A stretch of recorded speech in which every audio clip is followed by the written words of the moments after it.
बिस्मिल्लाहिर्रहमानिर्रहीम।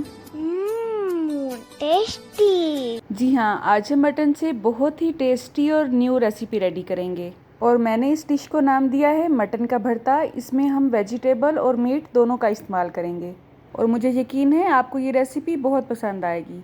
तो चलें अपनी रेसिपी स्टार्ट करते हैं। टेस्टी। जी, तो यहाँ पे सबसे पहले हम मटन को उबाल लेंगे।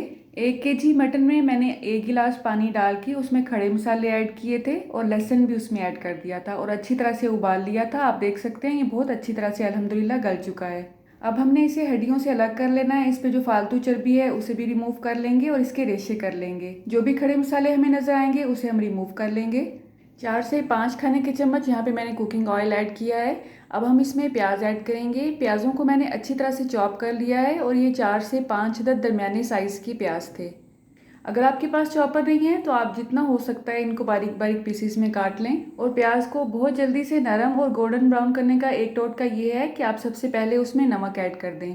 तो यहाँ पे मैंने अपने जायके के हिसाब से 1 चम्मच नमक ऐड किया है। आप कम या ज़्यादा अपने हिसाब से कर सकते हैं। जैसे ही प्याज हल्का सा कलर लेंगे अब इसमें ऐड करेंगे कलवंजी, 1 चम्मच कूटी हुई सुरख मिर्च, 1 चम्मच पिसी हुई सुरख मिर्च, आधा चम्मच हल्दी पाउडर, आधा चम्मच सफ़ेद ज़ीरा और 1 चम्मच कूटा हुआ खुश्क धनिया ऐड करेंगे। चूल्हे की आंच को मैंने इस वक्त दरमियाना ही रखा हुआ है। अब तमाम मसाला जात हम अच्छी तरह से भून लेंगे प्याज में। अगर आप गोश्त को बॉयल करते हुए लहसुन ऐड नहीं करते हैं तो इस पॉइंट पे आप इसमें लहसुन का पेस्ट ऐड कर सकते हैं। अल्हम्दुलिल्लाह प्याज और मसाले हमारे बहुत अच्छी तरह से भून चुके हैं। अब इसमें हम टमाटर ऐड करेंगे।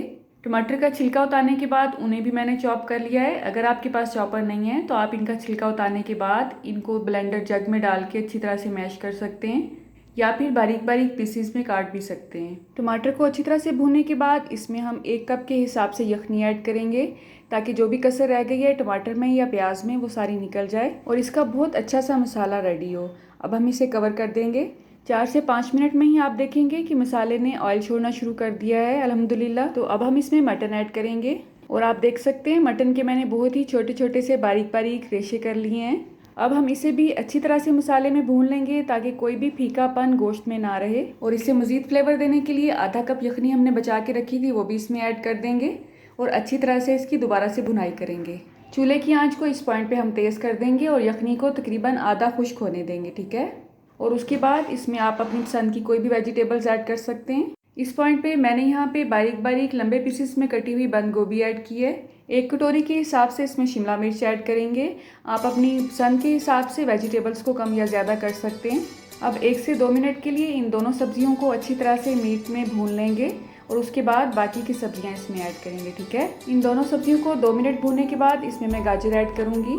अच्छा, गाजर को मैंने यहाँ पे कद्दूकश करने के बाद ऐड किया है। आप चाहें तो इसे थोड़ा सा मोटे पीसीज में काट भी सकते हैं, जैसे आपको पसंद है, जैसे आपके घर में पसंद की जाती हैं सब्जियां वैसे ही आप इसमें ऐड कर सकते हैं। अब हम इसे कवर कर देंगे जस्ट 2 से 3 मिनट के लिए ताकि सब्जियों का जो कच्चापन है वो ख़त्म हो जाए। लेकिन हम सब्जियों को बहुत ज़्यादा नरम नहीं करेंगे, इसमें जो थोड़ा सा क्रंचीपन है वो रहने देंगे। 2 से 3 मिनट तेज़ आंच पे भूनने के बाद आप देखेंगे इसमें सारी यखनी खुश्क हो जाएगी और ये ऑयल रिलीज़ करना शुरू हो जाएगा। अब हम चूल्हे की आँच को बंद कर देंगे और इस पर जूलियन कट में कटी हुई सब्ज़ मिर्च ऐड करेंगे। आप चाहें तो इसमें जूलियन कट में कटी हुई अदरक भी ऐड कर सकते हैं।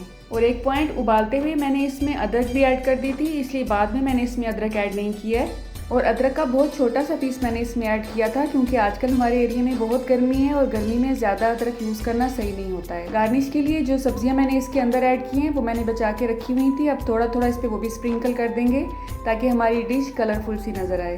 क्योंकि इसमें जो भी सब्जियां हमने ऐड की हैं वो सलाद के तौर पे कच्ची भी इस्तेमाल की जाती हैं, तो इसमें कोई हर्ज नहीं है अगर आप इस पर कच्चा भी ऐड कर दें। और टमाटर के छिलके से कैसे आप गुलाब का फूल रेडी कर सकते हैं ये मैं आपसे पहले भी वीडियो शेयर कर चुकी हूँ। अगर आप इसे एक दफ़ा बनाना सीखते हैं तो आपकी बहुत सारी डिशेज़ इससे डेकोरेट हो सकती हैं। उम्मीद है आपको ये रेसिपी बहुत पसंद आई होगी। अगर पसंद आई है तो अपने दोस्तों और रिश्तेदारों से ज़रूर शेयर कीजिएगा। अल्लाह आप सबका दस्तरखान सजाए रखे और हम सबको सेहत और ईमान का रिस्क अता फरमाए। अल्लाह हम सब के रिस्क में कसरत से ज़्यादा बरकत और आसानी अता फरमाए। रुके रुके सुने, जाने से पहले वीडियो को लाइक कर दें, अच्छी लगी तो शेयर कर दें और सब्सक्राइब करने के बाद बेल का आइकन भी ज़रूर प्रेस करें। जज़ाकल्लाह। मेरी नेक्स्ट वीडियो तक अल्लाह हाफ़िज़।